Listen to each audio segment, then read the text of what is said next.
Hello, viewers. Welcome to my weekly devotionals.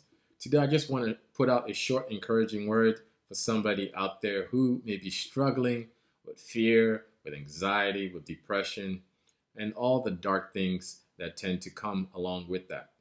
See, when we find ourselves going through those trying times, usually we fall into dark or old habits. I know someone who has fallen back into drugs.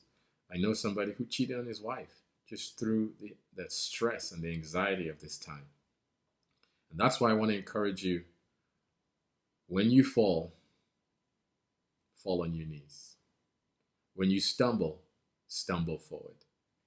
We need to run to God in our time of need. That's what makes this gospel so amazing. That when we fall into sin, there's enough grace to sustain us. The Bible says, Romans 5:20 says, but as people sinned more and more, God's wonderful grace became more abundant. Wow. As people sinned more and more, God's wonderful grace became more abundant. See, the enemy will make you think that the more you sin, the more God is not interested with you, the more God does not care about you. And then guilt and condemnation comes and heaps you down.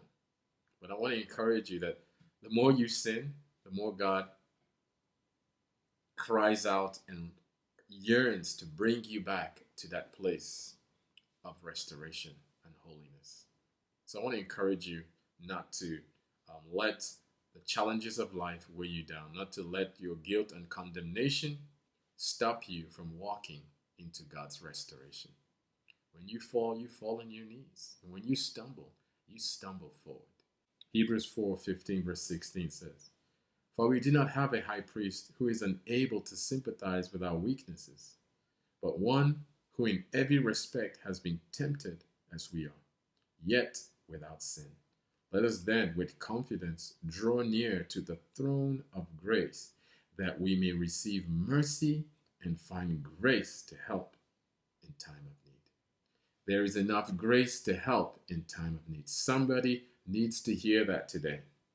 Whatever sinful situation you find yourself in, there is enough grace.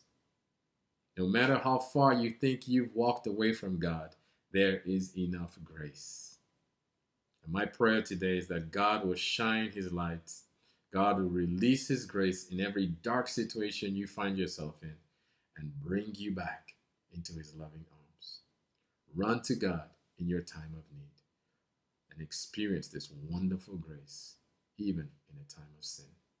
That's the good news. God bless you.